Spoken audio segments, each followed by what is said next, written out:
Hello everyone and welcome back to Let's Play Europa Universalis IV with me, Alfapiomega, Denmark and Meiou and Taxes. So in the last episode we got involved in war with Mecklenburg-Schwerin, and this episode we are going to go and screw them up. So, well, looting policy, that's a question. We're defending an ally and I don't really think there is any reason not to go ahead and encourage looting. So let's go and screw them up. There's an army here that we need to dispose of, but I don't actually know if we'll be able to get there in... No, wait, they're not in Sturman, they're in Wagrien. Well, let's go meet them and pay them a visit. Our army doesn't have a really high morale, but we outnumber them more than 2-1, so I believe we should be able to destroy them easily. Yeah, right off the bat, very good start. Very good shock. I think we're gonna probably eliminate them. We did. So no more siege of our allies, and we can now move on to lay siege to their cities, which we want to take. Now I'm actually gonna try to see if I can get something out of this. A single province or 2 provinces would be pretty good, but we are not the leader of this, so we'll need to be careful about how we make this happen. This is the army of our ally, and we are at war with you guys, and then these 2 provinces. Actually, Rupin. Man, Rupin is so small. So we'll lay a siege to this, to their capital. Oh, a new pope. But I wanted to show you one more thing.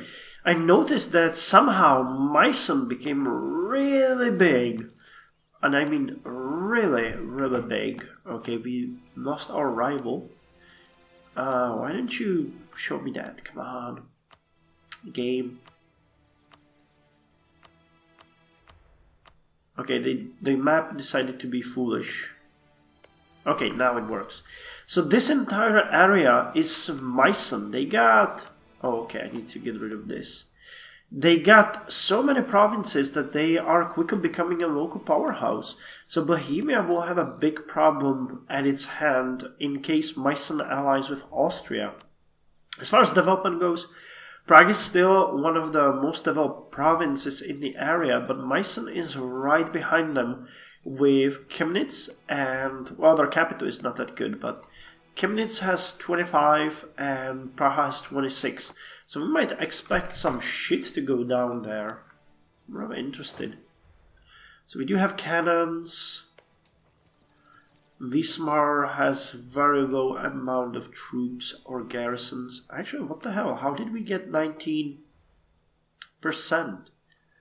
Oh, because Norway started blockading. I didn't even bother to actually do that.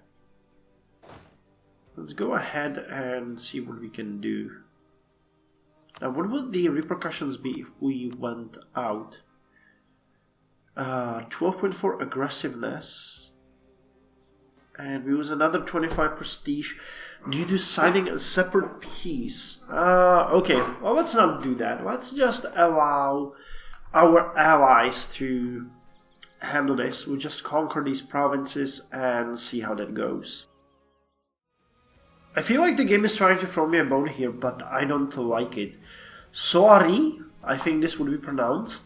The chandeliers blaze shadows and light across the grand ballroom of your palace, and the music of 100 dancing violins fills the air. Your Majesty, Your Excellency, my Queen. The foreign guests and local dignitaries greet you. Everywhere is conversation, laughter, discussion, and the braving, pulsating rhythm of life. Your eyes gaze across the assembled myriads. Who should you talk to tonight? Good evening, my lord. We can get an heir with really shitty statistics, though, with a weak claim and lose prestige. Or good evening, my sir. We can gain a level 1 skilled diplomat which is cheaper. So let's get the diplomat instead, because, well, he's gonna be cheaper, that's one thing. And second, I checked that we don't have such a bad chance for an heir. Where is it? Yeah, minus 30%. From the realm. Wait, how come we have only 2? Did the King of England die? Someone had to die. But who was that? Oh man, I wish I could orient myself in this. I always have trouble with this. Diplomatic relations, here it is. Poland, royal marriage, Norway, Sweden.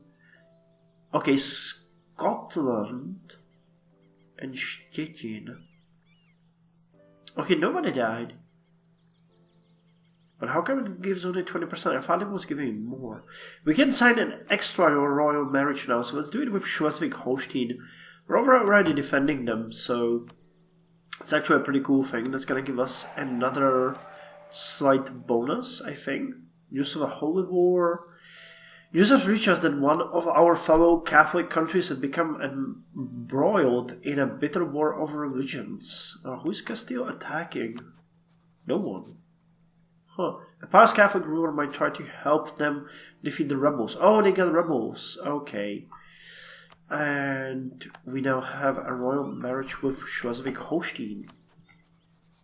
Does that help? It doesn't. Crap. Okay, well, what can we do? Anyway, the siege continues. We could get a new technology, but we are so ahead of time that I'm actually not gonna do it. I'm gonna wait a bit more because we are paying for this way more. And I haven't really checked the institutions. Okay, banking is still spreading into our capital. Renaissance is still nowhere to be seen. Interesting. Let's hope our infertile queen will be able to figure out something. She has an extra personality trait gained in 2 years, so maybe that's gonna be like super fertile or something. I don't know. Well, the war is over. We have lost 1,800 men in combat and 3,241 men in attrition. I don't actually know how much of that is ours and how much of that is enemies. Well, enemies, allies, but we lost slightly less than the enemy did, who lost most of his forces in combat and some to attrition. So let's see what the peace treaty is like. Mecklenburg-Schwerin will give course unmarked to Stettin. What? Mecklenburg-Schwerin will be forced to give Schleswig-Holstein 10% of their income in war operations. Mecklenburg-Schwerin will annul all treaties with Dithmarschen. They pay 40 gold to them and allies, out of which we get 21 gold, okay, which gives us a bit of inflation, unfortunately. And we gained 2.7 prestige. Okay, well, could have been slightly better, but I like it, honestly. So let's lower the investment into the army. Let them come home, and the loot pool should come up soon. Pardon me. I think we had something like 150 gold in that. Come on, game. We're waiting for you. Quickly.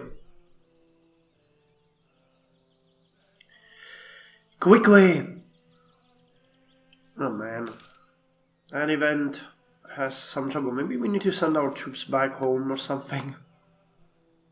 But yeah, we booted Wismar and Mecklenburg-Schwerin Naval.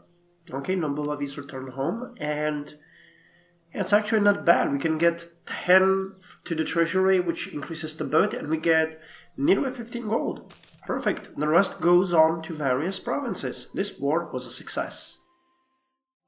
Well, the year has passed, and we are now only 5%, or have only 5% penalty for the full rigged ships. So let's get that. It's gonna give us another boost to global trade power. Full rigged ships. Square sails used in the north had the advantage of power, while lateen sails used in the south were highly maneuverable and relied less on the winds blowing in the right direction. As ships grew larger, some began to carry both square and lateen sails in order to take advantage of the wind while it was favorable, and to continue sailing when it was not. These full-rigged ships soon came to dominate both northern and southern waters. Increase in naval morale by 0.25, but also increases naval maintenance. But hey, our naval morale is getting pretty good. 1.7 is not bad at all. And we're getting really close to getting the matchlock arquebuses, which will give us lance infantry and pikemen, and gendarmerie cavalry, and stradiote mercenaries. Well, good. But I'm mostly looking to forward. I'm mostly looking forward to the next level of diplomatic technology, which will give us the caravel. The caravel is much better than the ones we had before, the warcogs, the crayers, and will thus finally yield us the opportunity to upgrade some of our old ships. Where are they? I think we have a couple of warcogs still up. Yeah, 1, 2, 3, 4. So these will get a big boost, while the crayers will also get a big boost. So then we're gonna hopefully start gaining power. Unless we don't get an heir. That's also a possibility. Then all of this is for naught. Well, we can now get the matchlock arquebuses. So let's do that, and that will give us the Year of the Armored Tradition +1 for the next 10 years. Good for us. Matchlock arquebuses were firearms that were much lighter and more accurate than the more primitive handguns. Designed to be carried by an infantryman, they could be reloaded in the middle of the battle. Instead of using hot coals to light the gunpowder, matchlocks were lit by long matches. This made them safer, but also meant they were unreliable in the rain.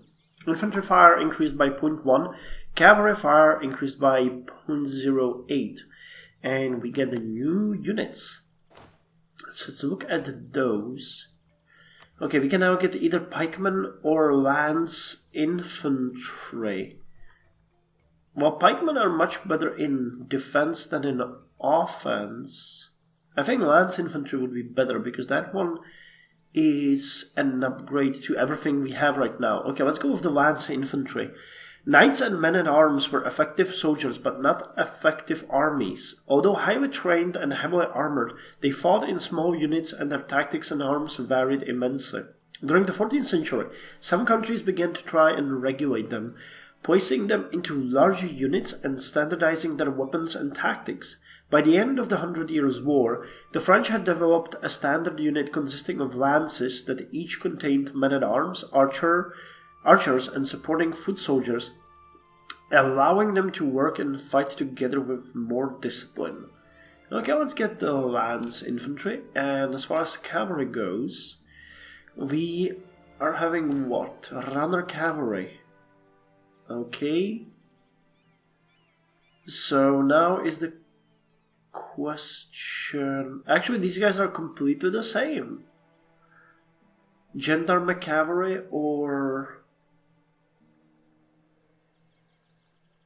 Huh, this is the same thing. No, wait.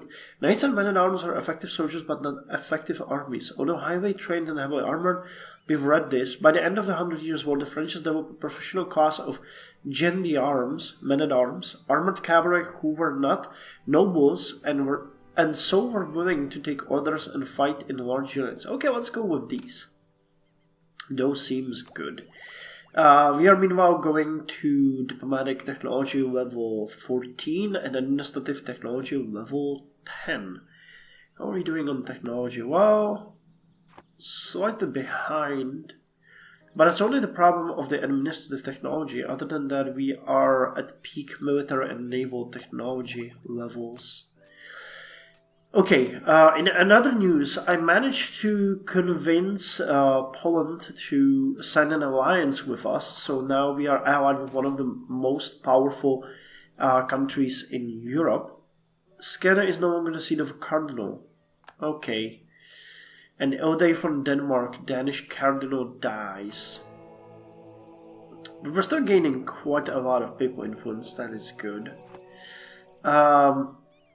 Our queen has in the meantime become kind-hearted, and that is actually pretty good. I like that she's kind-hearted, but I would like her to shag a little stable boy right now, because the situation with the heir is becoming critical. If she dies anytime soon, we are effectively screwed. Well, Florence tells us of the Medici system. The House of Medici was a political dynasty and banking family that first began to gather prominence under Cosimo de' Medici in the Republic of Florence during the late 14th century.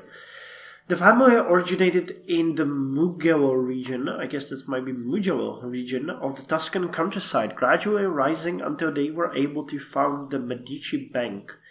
The bank was the largest in Europe during the 15th century, seeing the Medici gain political power in Florence. Though officially, they remained citizens rather than monarchs.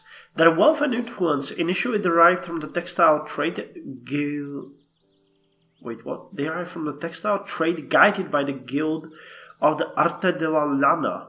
Like other signora families, they dominated the city's government. They were able to bring Florence under their family's power, allowing for an environment where art and humanism could flourish. They fostered and inspired the birth of the Italian Renaissance, along with other families of Italy, such as the Visconti and Sforza of Milan, the Este of Ferrara, and the Gonzaga of Mantua. The Medici Bank was one of the most prosperous and most respected institutions in Europe. There was some estimates that the Medici family were the wealthiest family in Europe for a period of time. From this base, they acquired political power initially in Florence and later in wider Italy and Europe. In 1430, this year, he became Gonfaloniere of Florence, establishing his system of power even more. The following Gonfaloniere would be chosen by Cosimo, whereas he would stay behind controlling the Republic. It would be the beginning of the hidden Signoria of Florence, in which the Medici seek to install their dynasty forever. Banca de' Medici in Rome. Euro inflation reduction, interest lowered, opinion of the Papal State and Florence is increased. But Florence also gets trade efficiency and national tax modifier lowered. Well, seems like a win-win situation, though, for the Papal States and them. Also, Pope is still exiled, but Florence is quickly becoming one of the richest provinces in Europe. Development 37, they are already the largest regional city, and they produce luxury cloth, which gives them quite a lot of extra income. Yeah, you can see production 2.41, that's insane. They have a heretic minority, important center of production, controlled by burghers. Farming efficiency is also pretty high. Their population is 316,000. Yeah, that's why the plague epidemic started there, because it's a really, really rich, really good city. How's Paris, though? Slightly better. Should be the wealthiest city on the continent, isn't it? Yeah, largest city on the continent. Base urban gravity and urban gravity modifier. I think we have one of these modifiers as well, though. Yeah, largest regional city. Extra base urban gravity and urban gravity modifier, which is why our current urban gravity is 28.96. Once we build that town hall, the city will really kick up in population.